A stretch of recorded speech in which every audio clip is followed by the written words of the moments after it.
चलो बच्चों, तो आज हम लोग साइंस में चैप्टर नंबर 10 कंटिन्यू करें, जिसका नाम है ग्रेविटेशन। देखो, इस चैप्टर में हमने कल ग्रेविटेशन किसे कहते हैं उसके बारे में समझा था ना कि हमारे अर्थ के पास ऐसा एक स्पेशल फोर्स है कि जो हर चीज़ को अपनी तरफ अट्रैक्ट करता है। उस फोर्स को ग्रेविटेशनल फोर्स कहते हैं। और इसके साथ हमने ये भी समझा था कि सिर्फ अर्थ में नहीं, यूनिवर्स में आए हुए हर एक ऑब्जेक्ट में ये स्पेशल फोर्स आया हुआ है कि जिसे ग्रेविटेशनल फोर्स कहते हैं। और इसीलिए हमने ग्रेविटेशनल का यूनिवर्सल लॉ भी समझा था। यूनिवर्सल लॉ ऑफ ग्रेविटेशन ये भी हमने समझा था ना कि ये यूनिवर्सल ही है कि यूनिवर्स में आए हुए कितने भी ऑब्जेक्ट क्यों ना हो, हर एक ऑब्जेक्ट में ये ग्रेविटेशनल फोर्स है कि हर ऑब्जेक्ट दूसरे ऑब्जेक्ट को अट्रैक्ट करता है। लेकिन वो डिपेंड किस पे होता है? तो एक तो डिपेंड होता है उसके मास पे। मास मतलब जनरली हम लोग उसे वजन कहते हैं कि जिसका वजन ज़्यादा वो कम वजन वाले को अपनी तरफ अट्रैक्ट करेगा। सही बात है। और दूसरा डिपेंड होता है डिस्टेंस के ऊपर कि जिसका डिस्टेंस कम, जो जितना पास में होगा उतना ज़्यादा जल्दी अट्रैक्ट होगा। सही बात है ना। ऐसे हमने समझा था ना कल के वीडियोस में, डिटेल में हमने वो बातें तो समझी थी। आज हम लोग उसके आगे के पॉइंट कंटिन्यू करें कि जिसमें पहला पॉइंट आता है mass and weight. Mass and weight, देखो मास और वेट दोनों को जनरली तो हम लोग वजन ही कहते हैं, दोनों में कोई बड़ा डिफरेंस नहीं है। लेकिन अगर साइंटिफिकली देखा जाए ना तो हाँ, ये दोनों चीज़ें अलग अलग है। मास मतलब कहलाता है टोटल क्वांटिटी ऑफ ऑब्जेक्ट। कोई भी ऑब्जेक्ट की टोटल क्वांटिटी, उसकी टोटल क्वांटिटी कितनी है तो वो मास कहलाता है। जबकि वेट, तो वेट मतलब कहलाता है कि जब मास में ग्रेविटेशनल फोर्स ऐड होता है, मास में ग्रेविटेशनल फोर्स का ऐड मतलब कि समझो यहाँ पर प्रोडक्ट मल्टीप्लाई किया जाता है तो वो वेट बनता है। वेट की पर्टिकुलर फॉर्मूला आती है कि weight is mass multiply gravitation. Weight किसे कहते हैं? मास मल्टीप्लाई ग्रेविटेशन, ये वेट कहलाता है। तो मतलब मास मतलब तो टोटल क्वांटिटी हुई, जबकि वेट तो इस मास में जब ग्रेविटेशन ऐड होता है ना तो हम लोग उसे वेट कहते हैं। हम लोगों का जो कॉन्सेप्ट है ना फिलहाल कि भाई हम लोग बाहर से कुछ भी सामान खरीदने जाते हैं तो हम लोग उसे कहते हैं कि भाई ये कितना वेट है, भाई कितना वजन है उसका, तो वेट उसको गिनते हैं हम लोग कि भाई उसे हम लोग कहते हैं कि भाई ये जो है वो 5 किलो की चीज़ है, ठीक है। लेकिन एक्चुअली वो वेट नहीं, एक्चुअली हम लोग वो उसे मास काउंट करते हैं, वेट नहीं काउंट करते उसे, कहते हैं वेट है लेकिन काउंट मास करते हैं। अब ये कॉन्सेप्ट को एक दो एग्जाम्पल से समझे तो और ज़्यादा क्लियर होता है ना, बरोबर ना। चलो देखो, एक एग्जाम्पल लो कि कोई एक बड़ा सा बॉक्स है, भारी, अच्छा खासा भारी बॉक्स है 20-30 किलो का, ठीक है। कितना भी भारी क्यों ना हो, कि चलो 30 किलो का एक बॉक्स है। इस बॉक्स को यहाँ पे अगर उठाओ, नीचे ज़मीन पे पड़ा हुआ है और उसे उठाओ तो 30 किलो का बॉक्स थोड़ा भारी तो लगेगा ना, बरोबर ना। 30 kg का है, भारी लगेगा ना वो। अब यही बॉक्स अगर बाय चांस आप मून पे ले जाते हो, कहाँ पे? हाँ, मून पे, ठीक है, चांद पे ले जाते हो। अगर मून पे ले जाते हो और वहाँ जाकर ये 30 किलो का बॉक्स अगर आप उठाओगे ना तो वो एकदम से हल्का लगेगा। एकदम हल्का मतलब जैसे आप एक हाथ से उसे उठा लो या शायद एक उंगली से भी उठा लो, इतना हल्का वहाँ पे लगेगा। तो क्यों? वहाँ 30 किलो का वेट क्या कुछ कम हो गया? नहीं। क्यों ऐसा पता है? क्योंकि मून पे ग्रेविटेशनल फोर्स नहीं है, वहाँ पे ग्रेविटेशनल फोर्स बहुत ही कम है। अर्थ के कंपैरिजन में मून का ग्रेविटेशनल फोर्स 6 टाइम्स कम है। कितना? 6 गुना, 6 गुना कम है वहाँ पर ग्रेविटेशनल फोर्स, बराबर। और इसी वजह से वहाँ पे मून पे अगर कोई भी ऑब्जेक्ट रखो ना तो वो अर्थ के कंपैरिजन में 6 गुना ज़्यादा हल्का लगता है, बराबर। 6 टाइम्स ज़्यादा वहाँ पर वेट कम हो जाता है। सिर्फ किसकी वजह से? तो ग्रेविटेशन की वजह से। तो जो मास है ना, मास, वो मास मतलब टोटल क्वांटिटी कहलाता है जो कोई भी जगह पर चेंज नहीं होता। जबकि वेट, वेट ग्रेविटेशन के हिसाब से हर जगह चेंज होता है, बराबर। अब मास मतलब समझो वो 30 किलो का बॉक्स है तो वो 30 किलो का ही, उसको कोई कम ज़्यादा नहीं किया। लेकिन यहाँ अर्थ पे अगर उसे उठाने जाओ ना तो वो भारी लगेगा, मतलब उसका वेट आपको ज़्यादा लगेगा। लेकिन वही 30 किलो का जो है वो बॉक्स अगर मून पे उठाने जाओ तो वो हल्का लगेगा, वहाँ पे उसका वेट कैसा लगेगा, कम लगेगा आपको। तो इसलिए कहते हैं कि वेट किस पे डिपेंड होता है, ग्रेविटेशन पे, बराबर। ये चीज़ ध्यान रखो बेटा, मास हर जगह पर सेम होगा, मास कभी भी नहीं बदलेगा। कोई भी ऑब्जेक्ट है उसकी टोटल क्वांटिटी वो सेम ही रहेगी, जबकि वेट ग्रेविटेशन के हिसाब से चेंज होता रहेगा। ठीक है, एक दूसरा एग्जांपल चलो देते हैं, कभी ट्राई करना। ये अभी मून पे तो आप जा नहीं सकते कि आप लोग वहाँ पे ट्राई करो कि यहाँ 30 किलो का है तो वहाँ पे हल्का कैसे लगेगा, बराबर। मून पे तो वो जब आप पहुँचो, मेरी तो इच्छा है कि आप सब लोग पहुँचो मून पे, बराबर। लेकिन वहाँ का अगर एक्सपेरिमेंट नहीं तो एक जनरल एक्सपेरिमेंट आप खुद ट्राई करके देखना। आप लोग कभी माउंटेन क्लाइंबिंग के लिए गए हो, पहाड़ चढ़ने के लिए गए हो? शायद आप में से कोई गया हो कि कोई क्लाइंबिंग करने के लिए जाते हैं, या कितने लोग पता है वो यात्रा के लिए जाते हैं अलग अलग पहाड़ पे चढ़ने के लिए। कोई जैसे पावागढ़ पे जाते हैं, कोई सोमनाथ, कोई गिरनार, कोई वो वैष्णो देवी जैसे माउंटेन्स, तो ऐसे यात्रा के लिए पहाड़ चढ़ने के लिए जाते हो ना, बराबर। शायद आप में से कोई गया हो या शायद कोई जाने वाला हो। तो कभी है ना ऐसे कोई पहाड़ चढ़ने के लिए जाओ ना तो एक एक्सपेरिमेंट वहाँ पे ट्राई करना। आप पहाड़ चढ़ना जब शुरू करो ना, अभी नीचे खड़े हो आप लोग, पहाड़ अभी शुरू नहीं किया है, तब उस वक्त अपना वेट एक बार मेज़र कर लेना। ठीक है, वेट मेज़र कहीं पर आप लोग एक बार कर लेना उसे। तो आपका जितना वेट होगा उसके बाद पहाड़ पे एकदम ऊपर चढ़ के जाओ, एकदम ऊपर तक पहुंच जाओ पहाड़ पे, और वहां जाकर फिर आप लोग वेट अपना मेज़र करना। कभी ट्राई करना, ये तो इजी है ना, बराबर ना। कभी पहाड़ चढ़ने के लिए जाओ ना तो मेज़र करना यहाँ पे अपना वेट, और पहाड़ के ऊपर जाकर अपना वेट चेक करना, एकदम ऊपर पहुंच जाओ तब। तो वहाँ पे अगर चेक करोगे ना तो आपके वजन में थोड़ा सा डिफरेंस आएगा। नीचे जब आप अपना वजन करोगे ना और ऊपर पहाड़ पे जाके अपना वजन करोगे ना तो आपका वजन 2, 4, 5 किलो कम बताएगा आपको, बिल्कुल वहाँ पे कम बताएगा। क्यों ऐसा? क्या आप पहाड़ चढ़ते चढ़ते गए वहाँ पर तो वजन उतर गया? ऐसा नहीं, उसकी वजह से नहीं। ये किसकी वजह से पता है? ग्रेविटेशन की वजह से। आपका समझो वजन तो उतना ही है, लेकिन यहाँ नीचे है ना ग्रेविटेशन ज़्यादा होता है। आप जैसे जैसे जैसे जैसे हाइट पे पहुँचते जाते हो तो वैसे वैसे ग्रेविटेशन थोड़ा एकदम माइनर कम होता जाता है। और जब हम लोग वेट मेज़र करते हैं तो वेट में मास मल्टीप्लाई ग्रेविटेशन करते हैं, बराबर ना। फॉर्मूला के हिसाब से आपका वेट मास मल्टीप्लाई ग्रेविटेशन भी उसमें ऐड होता है। इसलिए जब आप ज़मीन पे अपना वजन करोगे ना तो आपको वजन थोड़ा ज़्यादा दिखाएगा, ठीक है, क्योंकि वहाँ पे ग्रेविटेशन ज़्यादा होगा। वही अगर आप कोई पहाड़ पे जाके फिर आप लोग वजन करोगे ना, एकदम ऊपर चढ़ के फिर वहाँ पे कहीं अगर अपना वजन करो ना तो वहाँ पे आपका वजन थोड़ा किलो कम दिखाएगा, क्योंकि वहाँ पे ग्रेविटेशनल फोर्स कम है तो आपका वजन भी कम हो जाएगा। अगर माउंटेन भी नहीं चढ़ना है तो कभी और इजी ट्राई करना कि कोई 15-20 माले की बिल्डिंग हो ना, 15-20 फ्लोर की अगर कोई बिल्डिंग हो तो उस बिल्डिंग के ग्राउंड फ्लोर पे खड़े रहकर अपना वजन करना और बिल्डिंग की टेरेस पे खड़े रहकर अपना वजन करना, तो खुद पता चल जाएगा कि आपके वजन में कितना डिफरेंस है, बराबर। कि ग्राउंड फ्लोर पे आपका वजन ज़्यादा आएगा, ऊपर टेरेस पे जाके वजन करना आपका वजन 1-2 किलो कम हो जाएगा। हाँ, थोड़ा सा ही फर्क होगा, एकदम से कम नहीं हो जाएगा वहाँ पर, लेकिन हाँ थोड़ा सा कम हो जाएगा। किसकी वजह से? तो ग्रेविटेशन की वजह से।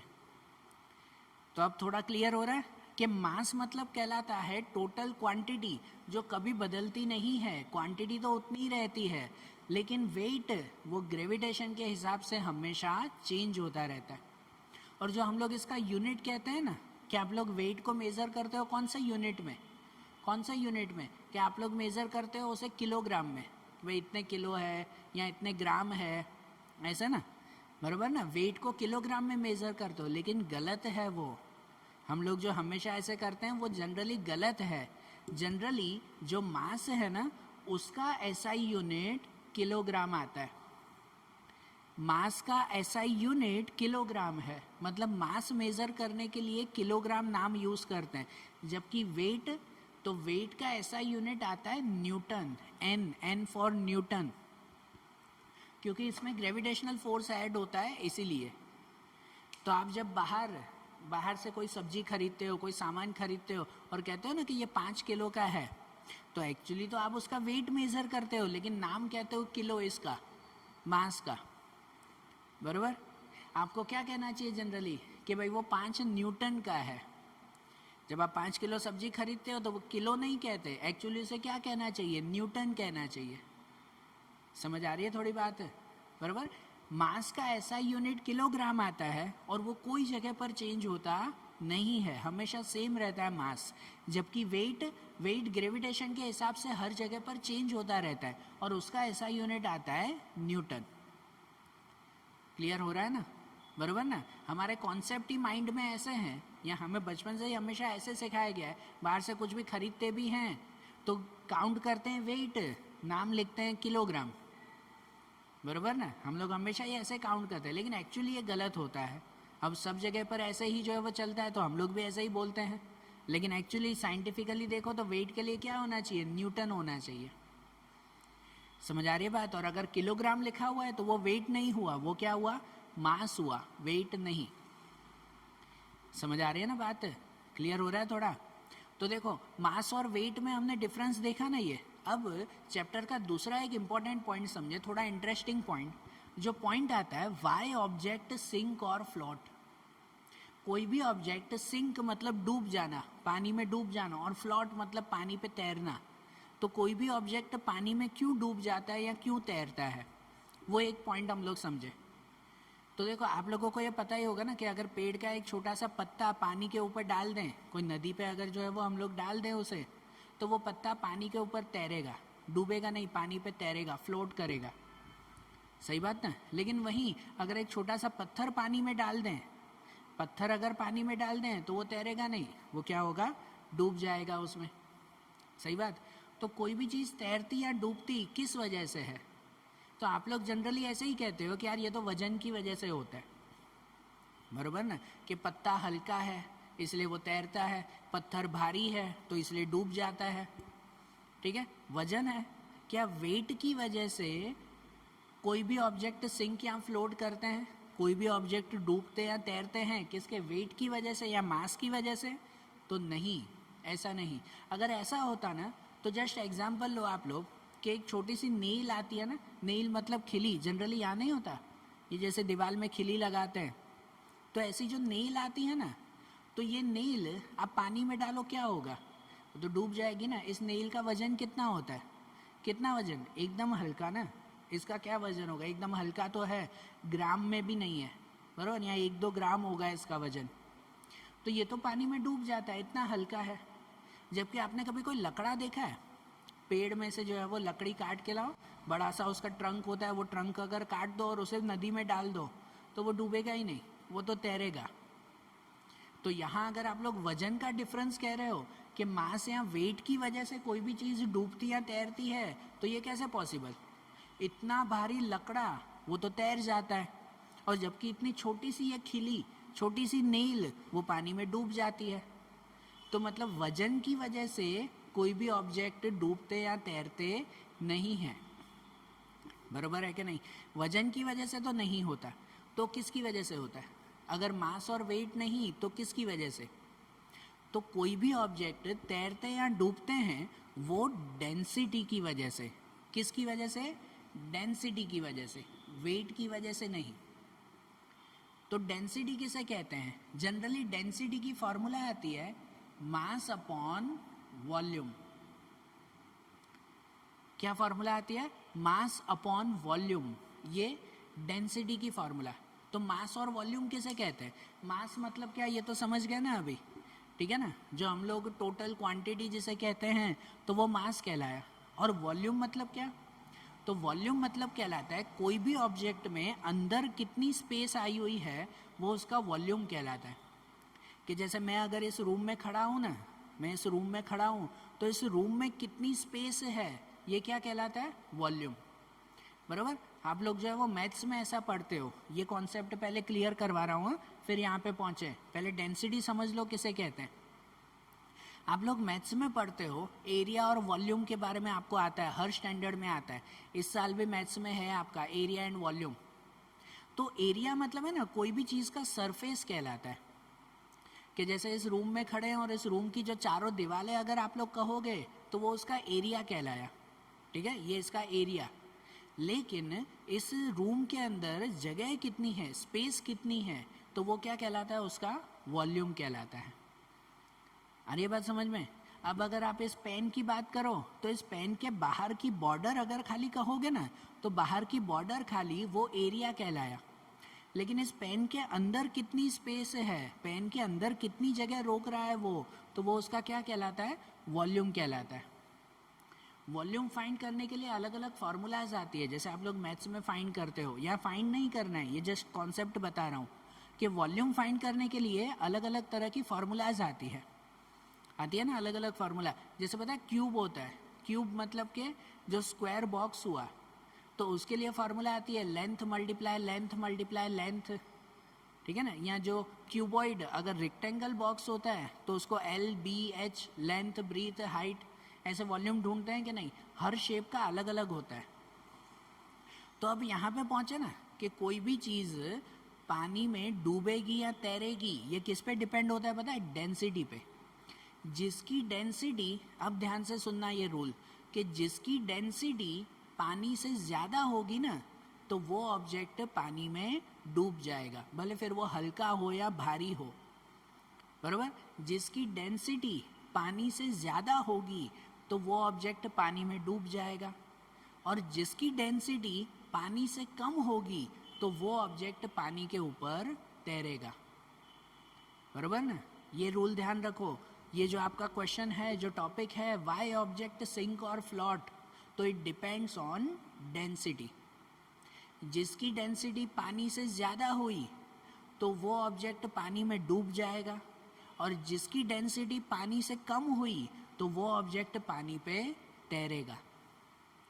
अब जैसे समझो कि हर एक जो पानी होता है ना, पानी भी हर जगह अलग अलग होता है, रिवर वाटर अलग, लेक वाटर अलग, सी वाटर अलग, ओशन वाटर थोड़ा सा अलग, हर एक में डिफरेंस होता है ना। नदी का पानी होता है वो मीठा पानी होता है, समुद्र का पानी खारा पानी होता है, बराबर। तो इसकी वजह से हर एक की डेंसिटी अलग अलग होती है। यहाँ हमें डेंसिटी फाइंड नहीं करनी, लेकिन आप लोग आगे के स्टैंडर्ड्स में सीखोगे कि डेंसिटी कैसे फाइंड करते हैं, बराबर।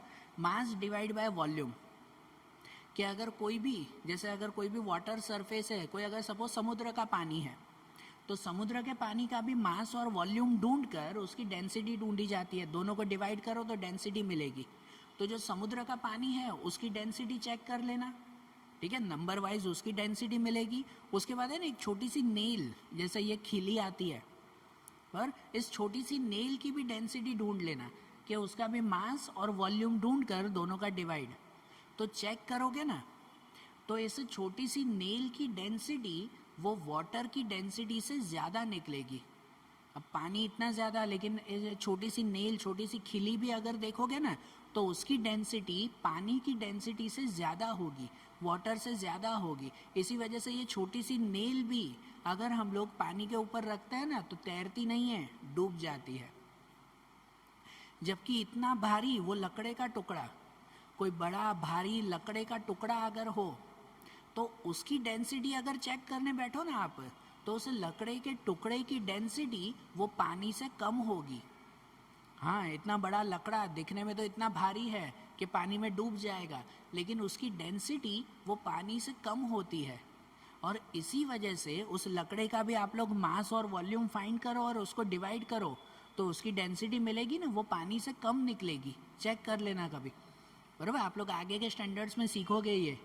और इसी वजह से उस वुड की, उस लकड़े की डेंसिटी कम है ना तो लकड़ा पानी के ऊपर तैरता है, जबकि छोटी सी नेल उसकी डेंसिटी ज़्यादा है तो वो पानी में डूब जाता है। तो ये किस पे डिपेंड है, डेंसिटी के ऊपर डिपेंड है ना। पता है खाली प्लास्टिक ही आता है, प्लास्टिक की चीज़, वो भी अलग अलग तरह की चीज़ आती है। तो प्लास्टिक की कोई कोई चीज़ पानी में डूब जाती है, कोई कोई चीज़ पानी के ऊपर तैरती है। अब ये पेन प्लास्टिक की बनी हुई है, इसे मैं पानी में रखूँगा ना, तैरेगी नहीं, पानी के अंदर डूब जाएगी, बराबर। क्यों? वजन की वजह से नहीं, वेट की वजह से नहीं, डेंसिटी की वजह से। इसकी डेंसिटी वो पानी से ज़्यादा होगी और इसी वजह से इससे इस पेन को है प्लास्टिक की, ये पेन को अगर मैं पानी पे रखूँ ना तो वो तैरेगी नहीं, डूब जाएगी। जबकि इसके कंपैरिजन में ही वो प्लास्टिक का बॉल आता है ना, क्रिकेट खेलते वक्त आप प्लास्टिक का बॉल यूज़ करते हो, वो प्लास्टिक का बॉल पानी में डालो, वो पानी में नहीं डूबेगा, वो पानी पे तैरेगा। है तो वो भी प्लास्टिक ही, लेकिन वो पानी पे तैरेगा, डूबेगा नहीं। क्यों? क्योंकि उसकी डेंसिटी पानी से कम है, तो इसकी वजह से वो पानी पे तैरता है, डूबता नहीं है। समझ में आया ना? बराबर। तो कोई भी ऑब्जेक्ट डूबे या तैरे, ये किस पे डिपेंड होता है? डेंसिटी पे। अब कोई भी ऑब्जेक्ट डूब जाए, सिंक हो जाए, तो वो तो बात अलग ही है, वो तो बात ही ख़त्म ना। इस पेन को मैं पानी में डालूँ तो वो तो डूब गया, ठीक है, वो तो बात ख़त्म। लेकिन कोई भी ऑब्जेक्ट तैरता है ना, फ्लोट करता है ना, तो उस पर दूसरी चीज़ डिपेंड होती है, बॉयंसी। एक डेंसिटी तो डिपेंड होती है, लेकिन तैरने पे, डूबने पे बात नहीं कर रहा हूँ, अब सिर्फ तैरने की बात कर रहा हूँ। कोई भी ऑब्जेक्ट जब पानी के ऊपर तैरता है ना, तो उस पर डिपेंड होती है बॉयंसी, ठीक है। ऑब्जेक्ट तैरता है किसकी वजह से? बॉयंसी से, या तो बॉयंस फोर्स की वजह से। तो अब ये बॉयंस फोर्स क्या है? ये नया टॉपिक ना, कि अब ये बॉयंस फोर्स उसे क्या कहते हैं?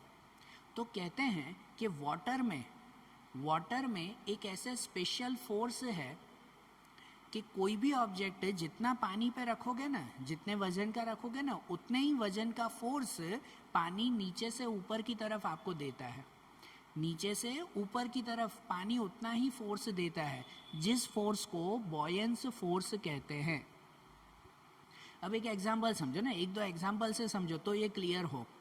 अब देखो, आप लोग कभी कोई स्विमिंग करने गए हो या कोई नदी में नहाने के लिए गए हो, समुद्र में नहाने गए हो, शायद ऐसा कोई एक्सपीरियंस तो आपको हुआ ही होगा। गए हो ना, वाटर पार्क वगैरह में घूमने गए होगे, तो वहाँ पे जैसे ही आप पानी पे बैठते हो ना, तो सडनली आपका जो बॉडी है वो एकदम लाइट फील होता है, एकदम हल्का फील होता है। देखा होगा ना शायद, है ना, या फील किया होगा ना, कि पानी में जाते ही आपका शरीर एकदम से हल्का होता है। नहीं, वो पानी के ऊपर आराम से सोने की कोशिश करते हैं, कि आराम से लेट जाते हैं, कि तैरते रहते हैं, एकदम हल्का शरीर महसूस होता है।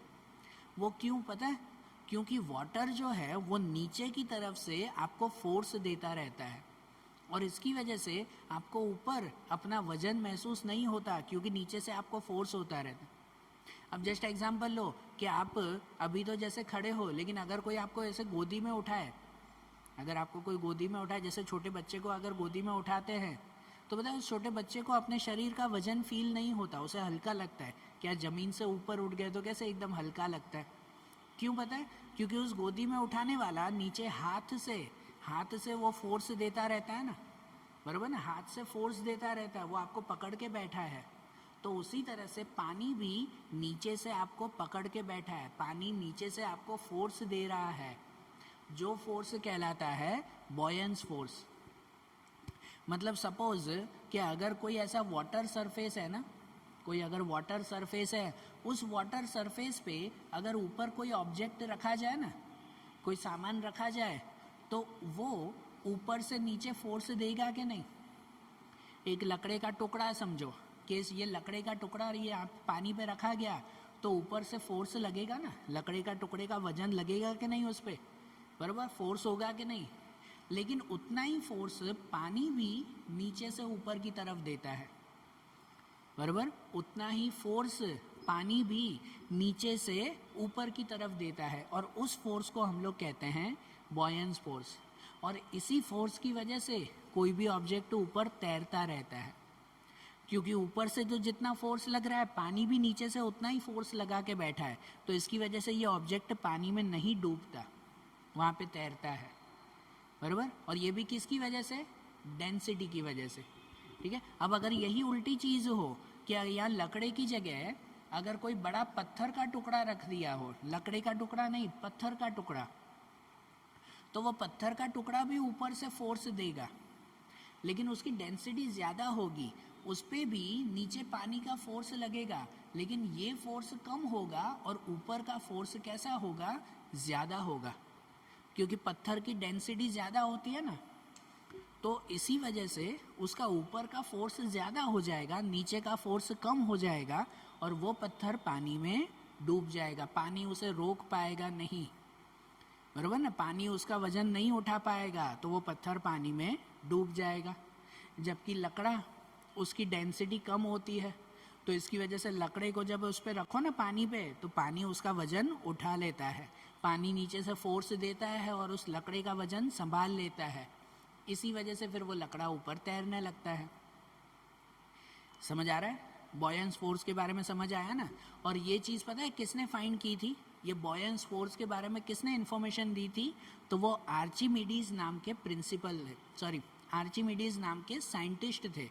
उन्होंने ये बॉयंसी के बारे में बताया था और जिसे नाम दिया था आर्चिमिडीज प्रिंसिपल। प्रिंसिपल मतलब रूल। यह आर्चिमिडीज का रूल था। उन्होंने ये फाइंड किया था बॉयंस फोर्स के बारे में कि वाटर में भी ये कैपेसिटी है कि कोई भी ऑब्जेक्ट, जितने वजन का ऑब्जेक्ट आप पानी के ऊपर रखते हो ना, उतने ही वजन का फोर्स, या समझो उतना ही फोर्स वो पानी भी नीचे की ऊपर की तरफ से देता है। जितना फोर्स पानी पे ऊपर लगता है उतना ही फोर्स पानी नीचे से भी देता है। ये प्रिंसिपल वो किसने बताया था? आर्चिमिडीज। ठीक है, आर्चिमिडीज नाम के साइंटिस्ट ने ये बात बताई थी, बराबर। और ये एक एक्सपेरिमेंट करके उन्होंने समझाया था। ये एक एक्सपेरिमेंट करके, ये एक्सपेरिमेंट आपको आगे के स्टैंडर्ड में भी बहुत बार आया था। वो एक एक्सपेरिमेंट समझाया था कि देखो कि सपोज अगर एक वेसल लेते हैं, एक वेसल, एक बर्तन लेते हैं कि जिस बर्तन में ना यहाँ पे एक गैप है, यहाँ पे एक गैप आया हुआ है, ठीक है, एक आउटलेट वहाँ पे बना हुआ है। अब इस बर्तन में, इस वेसल में पानी भर दिया जाए इस आउटलेट के कॉर्नर तक, ओके, इस कॉर्नर तक जो है वो पानी भर दिया जाए पूरा, बराबर ना, यहाँ तक पूरा पानी भर दिया गया। और उसके बाद एक बड़ा सा पत्थर लिया जाए, ध्यान से समझना, एक बड़ा सा पत्थर लिया जाए, उस पत्थर को जो है वो डोरी से बांध दे एक, ठीक है, एक डोरी से बांध दे उस पत्थर को, और वो डोरी से बांधकर उस पत्थर को यहाँ नीचे पानी में डाल दें। डोरी से बांधकर क्या किया जाए? तो उस पत्थर को नीचे पानी में डाल दिया जाए। अब आपको पता है कि जैसे ही इस पत्थर को नीचे पानी में डालेंगे तो क्या होगा? पत्थर को पानी में डालने से पानी थोड़ा सा ऊपर आ जाएगा ना, पानी थोड़ा सा ऊपर होगा, और जैसे ही पानी थोड़ा सा ऊपर होगा तो वो ऊपर का पानी यहाँ से बाहर निकलता जाएगा। सही बात ना? पत्थर डालने से पानी थोड़ा ऊपर आएगा और वो पानी क्या होगा? तो यहाँ से बाहर निकलता जाएगा। तब यहाँ पे एक दूसरा एक वेसल रख दिया जाए और जो भी ये बाहर पानी आ रहा है ना, उसे सब कलेक्ट किया जाए, बराबर। उस पानी को यहाँ कलेक्ट किया जाए और उसके बाद अगर ऑब्जर्वेशन करें ना, उसके बाद अगर चेक करें ना, तो जितना पानी यहाँ पे आया ना, उतना ही वजन का पत्थर भी होगा। मतलब इस पत्थर का मास और इस वाटर का मास वो दोनों इक्वल होंगे। तो जिससे पता चलता है कि जितना फोर्स आप लोग पानी पे देते हो ना, पानी पे जितना फोर्स पड़ता है उतना ही फोर्स वो पानी भी नीचे की ऊपर की तरफ देता है। ठीक है ना? इसे ही कहते हैं बॉयंस फोर्स, या उस प्रिंसिपल को कहते हैं आर्चिमिडीज प्रिंसिपल। समझ आ रहा है? और पता है इसी प्रिंसिपल के हिसाब से शिप का कंस्ट्रक्शन भी होता है। किसका कंस्ट्रक्शन? Ship construction. तो शिप, आप लोगों को पता है ना, बड़ी बड़ी बोट, बड़ी बड़ी शिप। अब जैसे मैंने आपको पहले एग्जांपल दिया कि एक छोटी सी नेल भी होती है ना, ये जो खिली दीवार में लगाते हैं, वो लोखंड की बनी हुई है। इतनी छोटी सी खिली, उसे पानी के ऊपर रख दो तो वो तो डूब जाएगी पानी में। जबकि इतनी बड़ी लोखंड की बनी हुई शिप, कि जिस शिप में हजारों लोग भी बैठ जाते हैं, तो वो शिप पानी में नहीं डूबती, वो पानी में तैरती है। एक शिप का नाम तो आपने सुना ही होगा ना, टाइटैनिक, बरोबर ना? वो नाम सबको याद है इसीलिए। तो देखो, इतनी बड़ी लोखंड की शिप पानी पे तैर जाती है, लेकिन इतनी छोटी सी लोखंड की खिली वो पानी में डूब जाती है। अब ये किस वजह से? तो उसमें ना आर्चिमिडीज प्रिंसिपल का यूज़ करके उस शिप का, इतनी बड़ी शिप का भी कंस्ट्रक्शन ऐसा बनाया जाता है कि वो पानी में डूबे नहीं। जैसे कि यहाँ समझो कि अगर कोई पानी में, जैसे अगर कोई शिप या कोई बोट बनाई जाती है ना, तो उसका कंस्ट्रक्शन ऐसे बनाया जाता है कि उस शिप का जितना हिस्सा पानी के ऊपर रहता है ना, उतने ही मास या उतने ही वजन का हिस्सा पानी के नीचे भी रहता है। बराबर, पानी के ऊपर जितना वजन होगा ना उसका, उतना ही वजन वो शिप का पानी के नीचे भी रखा जाता है। तभी वो शिप, इतनी भारी लोखंड की शिप, वो पानी के ऊपर तैरती रहती है, इसी रीज़न की वजह से। फिर इन दोनों में बैलेंस बनाए रखना भी ज़रूरी है कि अगर ऊपर का वजन बढ़ जाए या नीचे का वजन जो है वो बढ़ जाए, ये बैलेंस अगर सेम न रहे तो फिर ये शिप टिकेगी नहीं, वो पानी में डूब जाएगी। बराबर, इतने बड़े अगर शिप की बात ना करो, छोटे से अगर बोट की भी बात करें ना, तो आप लोग कितनी बार कोई घूमने गए हो ना, कोई तालाब के किनारे या कोई नदी के किनारे घूमने गए हो, तो वहाँ बोटिंग की होगी आपने, या कोई बोट में बैठे होगे। जनरली वो साइकिल बोटिंग आती है ना, बराबर ना, बोटिंग करते हो ना, तो उस बोटिंग में फिक्स होते हैं कि या तो 2 लोग बैठ सकते हैं या 4 लोग बैठ सकते हैं। फिर वहाँ जाके आप लोग ऐसा बोल सकते हो कि नहीं नहीं, हमारी फैमिली में तो हम 6 लोग साथ में आए हैं, हम तो सब साथ में एक ही बोट में बैठेंगे। तो 4 लोग की बोट में अगर 6 लोग बैठ जाएं तो वो बोट चलेगी नहीं, वो बोट डूब जाएगी। क्योंकि उस बोट का कंस्ट्रक्शन ऐसा होता है कि वो भले वो 4 लोगों की बोट है ना, तो उसका कंस्ट्रक्शन ऐसा होता है कि उसके पानी के अंदर का हिस्सा, उसमें भी कुछ हिस्सा पानी के नीचे होता है, और पानी के नीचे का हिस्सा वो इस हिसाब से बनाया जाता है कि वो 4 लोगों का ही वजन उठा सके, कि जिससे ऊपर का वजन और नीचे का वजन इक्वल रहे, तो ही वो बोट चल पाती है। बराबर ना, कि अगर उसमें फिर यहाँ पर जो है वो 4 लोगों के वजन के हिसाब से बोट बनाई है और ऊपर अगर 6 लोग बैठ जाएं, तो बैलेंस बिगड़ जाएगा ना, और वो बोट गिर जाएगी, पानी में डूब जाएगी फिर। बराबर, इसलिए इन दोनों में बैलेंस बनाए रखना ज़रूरी है। वैसे ही कभी कभार अगर नीचे का बैलेंस ख़राब हो गया, कब, कि अगर सपोज़ नीचे से कोई एक हिस्सा टूट जाता है, तो नीचे से अगर कोई हिस्सा टूट जाए ना शिप में, तो क्या होता है, पूरा नदी या समुद्र का पानी इसके अंदर चला जाता है, उसके अंदर पानी भर जाएगा, और फिर नीचे का वजन बढ़ जाएगा पानी की वजह से, और नीचे का वजन बढ़ जाए तो भी क्या हो जाएगा, वो शिप डूब जाएगी। तो इतनी बड़ी लोखंड की चीज़ अगर उसके ऊपर तैरने रखनी है हमें, इतनी बड़ी शिप लोखंड की इस तरह से बनानी है कि वो पानी पे फ्लोट करे, सिंक ना हो जाए, तो उसका कंस्ट्रक्शन भी तो इस रूल के हिसाब से ही बनाना पड़ेगा ना। बराबर ना, साइंटिफिकली ऐसा कंस्ट्रक्शन बनाया जाता है कि जिससे वो शिप आराम से तैर सके, डूबे नहीं। समझ आ रही है बात है? तो ये भी किसके प्रिंसिपल, आर्चिमिडीज प्रिंसिपल के थ्रू ही ये बनाया जाता है। क्लियर हो रहा है, पॉइंट समझ में आ रहा है ना? तो देखो, आज जैसे हमने चैप्टर में ये इतने इंटरेस्टिंग पॉइंट पढ़े, या आज नए पॉइंट समझे, अब वैसे ही इनके दूसरे नए पॉइंट्स और साइंस के दूसरे चैप्टर्स, वो अब हम लोग अगले वीडियोज़ में देखेंगे। Okay, thank you.